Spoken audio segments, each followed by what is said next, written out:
की YouTube channel से आज हम आपसे मुखातिब हैं और एमसीआर के इम्तिहान ख़त्म हो चुके हैं। तो बच्चे जो हैं वो रात दिन तैयारी कर रहे होंगे, लेकिन तैयारी के लिए भी कुछ जो हैं वो तरीके मौजूद हैं और कुछ कमज़ोर बच्चे हैं, कुछ जो हैं ज़हीन बच्चे हैं और कुछ मेहनती बच्चे हैं, लेकिन टेंशन में सारे ही जो हैं वो चल रहे हैं। और जिसको हम बर्न आउट कहते हैं, जिसमें आप अपनी एनर्जी को कम महसूस करते हुए थके थके महसूस करते हैं, परेशान महसूस करते हैं, तो आपको बर्न आउट से बचना है। आप उसमें अच्छे आजकल मौसमी फल लें, पानी को थोड़ा ज़्यादा रखें, टाइम की मैनेजमेंट करें और कुछ मेडिटेशन और इबादत करें और थोड़ा वक्त अपने आप को थोड़ा खामोशी से आराम से रिलैक्स माइंड को रखें और ब्रीदिंग टेक्निक जो है वो लंबे सांस लें और किसी हद तक आप अपनी थोड़ी जो है वो हल्की फुल्की एक्सरसाइज जो है वो भी करें। फूल वगैरह जो है उनको अपने पास रखें। तो इस तरह से हम जो है वो अपने आप को एनर्जेटिक महसूस करेंगे।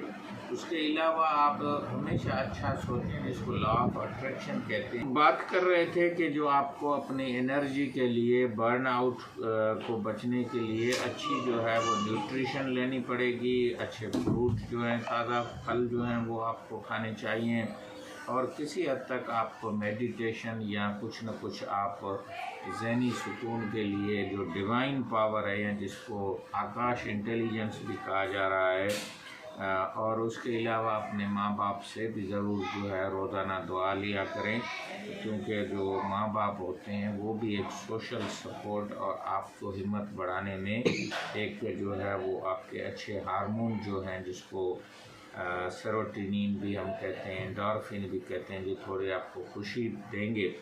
और फिर जो रीडिंग और इम्तिहान को आप जॉय के तौर पे देखें, ना कि एक फियर और एक टेंशन के तौर पे देखें। आपको मौका मिल रहा है एक टेस्ट में अपने आप को जो है वो प्रूव करने के लिए, साबित करने के लिए। तो आज क्योंकि आज हम पीएमडीसी को भी ये गुजारिश करेंगे कि लोकल टेस्ट करने की इजाज़त दे और जो स्टूडेंट डेटा है उसकी भी अपनी वेबसाइट पे एक सिर्फ जो है वो डॉक्टर्स की और पैरामेडिक्स की, डेंटिस्ट की एक छोटी सी जो है वो डिटेल दी हुई है। कितने स्टूडेंट्स, कब एमडी कैट शुरू हुआ और उसमें कितने स्टूडेंट्स बैठे, पास परसेंटेज क्या है और क्रोनबेक अल्फ़ा या उसकी रिलायबिलिटी कितनी है, वो सारी चीज़ों को उनको देखना चाहिए। अब जो है वो एक इंडिया के बहुत अच्छे हैं जिनको काफ़ी तजर्बा है और उनके बड़े फॉलोअर्स भी हैं यूट्यूब पे, वो एक्सपर्ट हब के नाम से प्रशांत है। आप उसके ज़रूर जो है वो वीडियो को देखा करें, उसमें काफ़ी चीज़ें आपको मिल जाएंगी। आज हम उसी की बताई हुई 2-3 चीज़ों को आपके से कहते हैं। पहली सबसे चीज़ है कि आप जब भी एमसीक्यू देखें तो वो कहता है कि 3 किस्म के होंगे। कुछ तो आपको आ रहे हैं आसानी से, कुछ आपको कुछ कंफ्यूज समझ में आ रहे हैं, करने जैसे हैं, और कुछ बिल्कुल आपको समझ में नहीं आएंगे। तो उसके लिए जो है वो एक ट्रिक है, एलिमिनेशन ट्रिक। एलिमिनेशन में आप जो एक्सट्रीम वैल्यूज़ हैं, मिसाल के तौर पे एक मैथमेटिक्स का या कोई फ़िज़िक्स का सवाल है, उसमें आप देखते हैं कि 5, 10, 50 और 100 जो है आ गया, तो इसमें 100 जो है वो एक्सट्रीम वैल्यू पे है और किसी हद तक आप उसको जो है वो निकाल सकते हैं। तो always don't touch the extreme values. दूसरा है एलिमिनेशन टेक्निक है कि आपको अगर कुछ चीज़ें आ रही हैं तो ज़्यादातर जो सवालों के जवाब होते हैं वो बी और सी में होते हैं, ये उनकी रिसर्च कह रही है। और कुछ सवालों में ऑल ऑफ अबव और नन ऑफ द अबव है, तो आप ऑल ऑफ अबव को जो है वो टिक करें। फिर जो सवाल है, अगर सिमिलर आपको 2 चीज़ें नज़र आ रही हैं, मिसाल के तौर पे थीटा माइनस, थीटा प्लस, इसी तरह से जो सिमिलर अगर आपके पास कोई जवाब आ रहे हैं तो आप उसमें सिमिलरिटी वाले को आप एक को सिलेक्ट करें, बाकी जो सिमिलर नहीं हैं उनको आप छोड़ दें। और इसी तरह से आप अगर आगे आएंगे तो आपको कुछ एक ब्रेन सिग्नल की वो बात करता है कि आपको अगर कोई चीज़ थोड़ी आप कहते हैं पढ़ी हुई है लेकिन याद नहीं आ रही है, तो उसके लिए आप थोड़ा याद करें कि ये मैंने कहाँ पढ़ी थी, घर में पढ़ी थी, क्लास में पढ़ी थी या किसी स्टूडेंट के साथ पढ़ी थी, उस टाइम क्या माहौल था।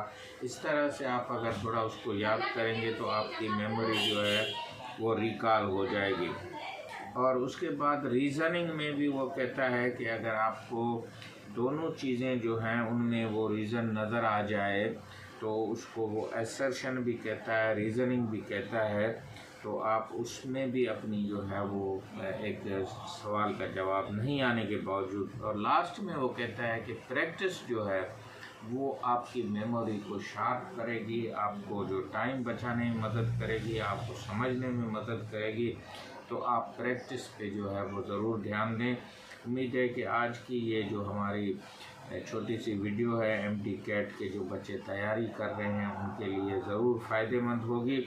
और फिर जो है आपका जो करिकुलम है और पास्ट पेपर है उस पर रोज़ाना आप कम से कम आधा पौना घंटा जो है वो नोट्स भी बनाएं और उनको रिवाइज़ भी करें, और अपना कोई मेंटोर और कोई अच्छा दोस्त जिसने अच्छे नंबर लिए हैं उससे भी थोड़ा आप डिस्कशन करें। और अगर हो सके तो आप ग्रुप में भी जो 4-5 बच्चे माले के हैं किसी एक जगह पे बैठ के पढ़ेंगे तो that will increase the output और समझने भी मदद होगी। और इसके अलावा जो अच्छे यूट्यूबर हैं जिसमें MT-CAT के सिलसिले में आपको जितनी भी गाइडेंस मिलती है वो आप ज़रूर लें। और एकेडमी में अगर आप पढ़ रहे हैं तो वहाँ पे भी आप जो है वो ध्यान दें, लेकिन अपने साथ अपने पुराने पेपर, बुक्स, नोट्स और एक अच्छी उम्मीद के साथ आप खुशी के साथ जब पढ़ेंगे तो अल्लाह ताला भी आपकी मदद करेगा। डॉक्टर हुसैन बशकोलाची यूट्यूब चैनल से आज इतना ही काफ़ी है। कल किसी और वीडियो के साथ और MT के साथ होंगे, लेकिन PMDC से हम गुजारिश करेंगे कि लोकल टेस्ट को जो है वो बढ़ाए और नए मेडिकल कॉलेजेस में जो है वो उनको खोलने की इजाज़त दे, लेकिन जो पुराने मेडिकल कॉलेज ख़ास तौर पे सिंध के हैं उसमें वो सीटों को बढ़ाए और प्राइवेट सेक्टर को और कॉलेजेस को अपनी टेस्ट करने की इजाज़त दे। कोई ऐसी बड़ी साइंस नहीं है कि हमारे जो MRCP, FCPS और जो PhD हर कॉलेज में अब मौजूद हैं वो टेस्ट नहीं बना सकते हैं। सिर्फ ये ट्रस्ट का करना और बोर्ड की जो परसेंटेज है उसको आप 70% करें और MT-CAT की 30% करेंगे तो आप खुद ब खुद एक तो मेडिकल की जो तालीम है इसमें एक इनकलाब आ जाएगा। खुदा हाफिज़।